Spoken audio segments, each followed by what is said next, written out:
எரேமியாவின் தீர்க்க தரிசன புஸ்தகம் 31ஆம் அதிகாரம் 16ஆம் வசனத்தை நாம் வாசிக்கலாம்.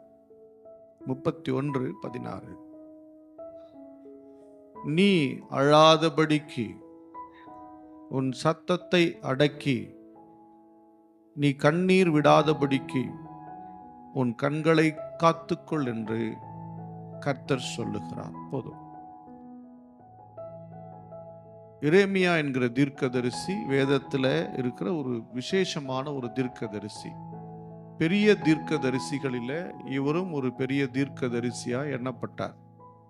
இந்த எரேமியா தீர்க்கதரிசி அவருடைய தனிப்பட்ட வாழ்விலே மிக கஷ்டங்களை கடந்து வந்தார், மிக வேதனைகளை கடந்து வந்தார். இவர் உண்மையான தீர்க்க தரிசனம் சொன்னாலும் மக்கள் ஏற்றுக்கொள்ளவில்லை, ராஜா ஏற்றுக்கொள்ளவில்லை, ஊர்ல இருக்கிறவங்க ஏற்றுக்கொள்ள, எல்லாருமே ஏற்றுக்கொள்ள. ஒரு சிலர், அதாவது அந்த ஒரு சிலர் யாருன்னா, கர்த்தருடைய வார்த்தையை நம்புகிறவர்கள், ஊழியக்காரனுக்கு மரியாதை கொடுக்கிறவங்க, ஊழியக்காரனுடைய வார்த்தையை அங்கீகரிக்கிறவங்க, அவங்க மட்டும்தான் அவர் என்ன பண்ணாங்க, ஏத்துக்கிட்டாங்க. வேற யாரும் அவருடைய தீர்க்க தரிசனத்தை அக்செப்ட் பண்ணல.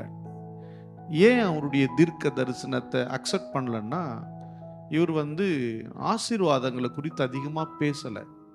அதனால இவருடைய தீர்க்க தரிசனத்தை மக்கள் வரவேற்கலை, ராஜாவும் வரவேற்கலை. ஏன் அவர் பிளஸ்ஸிங்காக சொல்லலை, ஆசீர்வாதமாக சொல்லலை? ஏன் மக்கள் அவர் ஆசீர்வதிக்கலை? ஏன் தேசத்தை அவர் ஆசீர்வதிக்கலைன்னா, அவர் தேசத்தை ஆசீர்வதிக்க தான் விரும்புகிறார். ஆனால் தேவனுடைய வார்த்தை அப்படி வரலை. ஏன் தேவனுடைய வார்த்தை அப்படி வரலை அப்படின்னும் போது, மக்கள் தேவனுக்கு விரோதமாகவே வாழ்ந்தார்கள். தேவனுக்கு எப்படி விரோதமாக வாழ முடியும்?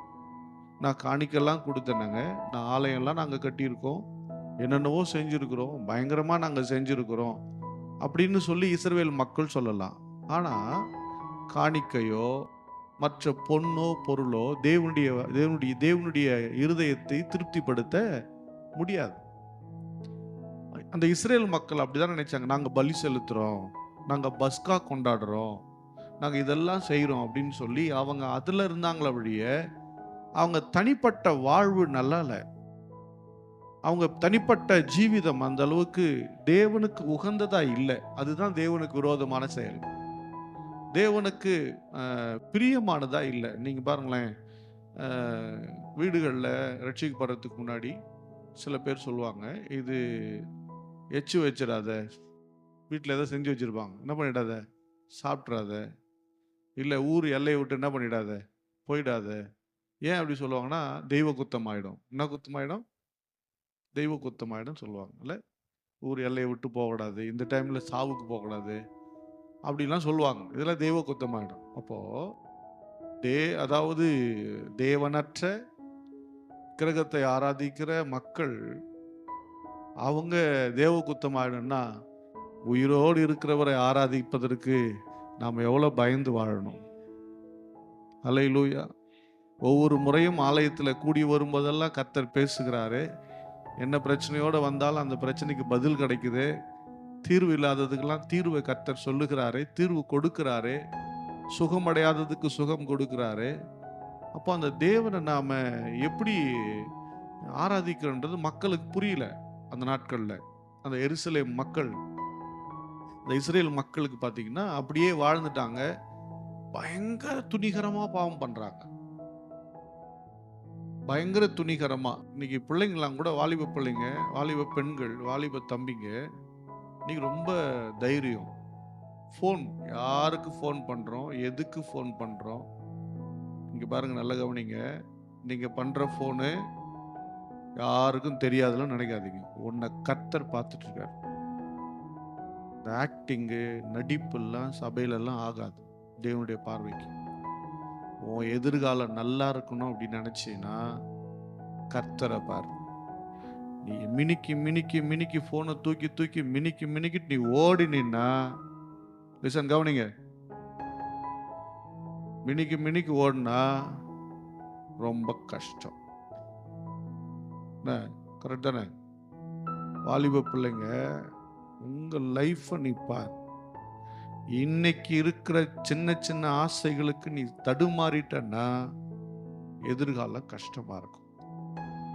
இன்னைக்கு எல்லாம் நல்லா இருக்கும். உனக்கு பாய் ஃப்ரெண்ட் இருக்கா, உனக்கு கேர்ள் ஃப்ரெண்ட் இருக்கான்னு கேட்பான் கேட்பான் கேட்பான்.